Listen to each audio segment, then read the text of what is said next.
Hello and welcome back to the garden.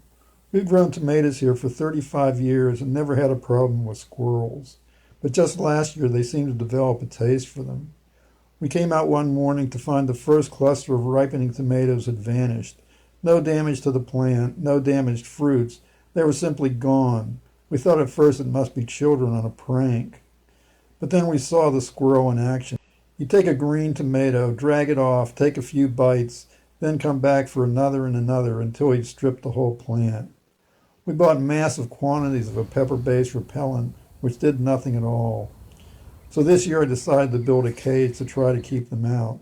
It's a minimal wood frame covered with a screen.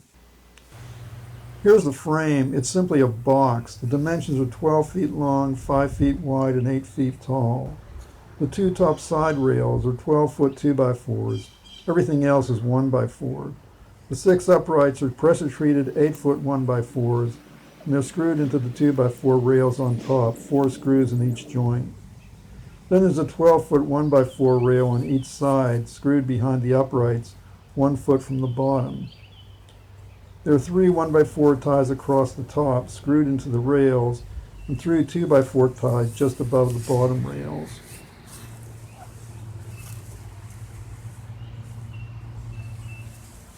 For fasteners, I used these GRK framing screws, number 9 by 2 inches for screwing into the 2x4s, and number 8 by 1.5 inch for attaching 1x4s to each other. To build it, I first assembled the 2 long sides on a flat surface. We tilted one of the sides up and attached the bottom 2x4 cross ties, then propped the side up on those 2x4s and attached the top 3 1x4 cross ties.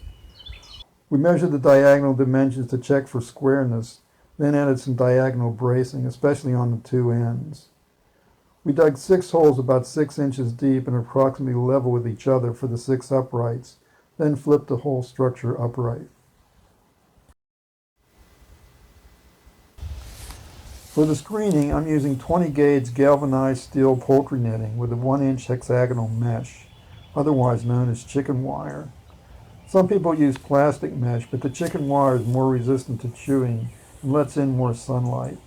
I bought 75 feet of a roll 6 feet wide. We cut 2 21-foot long pieces and draped them over top of the frame, hanging down over the sides. Unexpectedly, this was one of the more difficult parts of the project.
Then we cut 2 8-foot long pieces to place over the ends.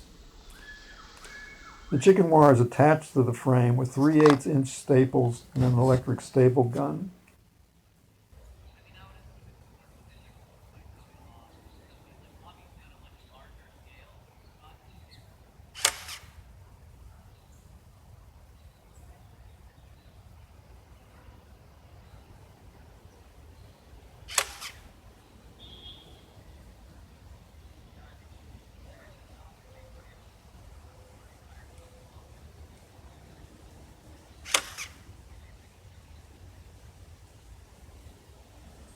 We dug a trench 6 to 8 inches deep all the way around the perimeter and almost down to the bottom of the uprights.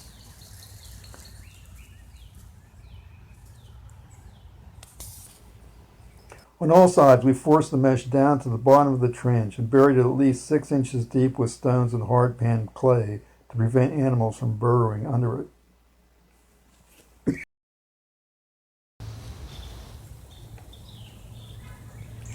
I temporarily removed each diagonal brace on the end so the mesh would lie flat under the brace. For the door, I made 2 stiles by ripping a piece of 1x4 in half and screwed those into 1x4 top and bottom rails using 2.5-inch cabinet screws countersunk about 1/2 inch.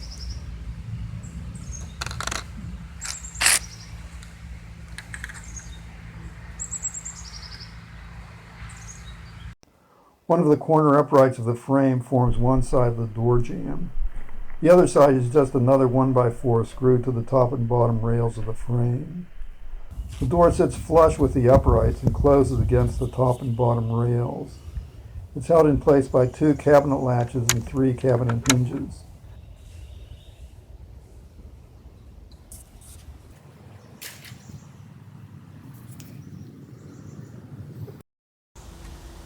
The top and bottom rails of the door half overlap with the rails of the frame, leaving a space to staple the chicken wire without having it interfere with closure of the door.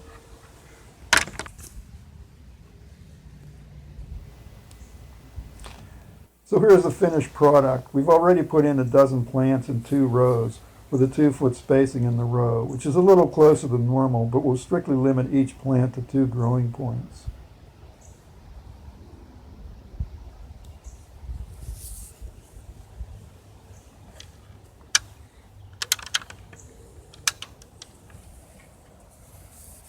For supports, we're using 8-foot bamboo poles.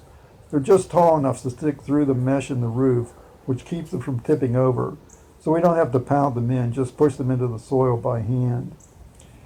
It's mid-June now and the plants are growing well. We got started a little late, but should have some fruit by late July. We'll see if this thing actually works. So thanks for watching.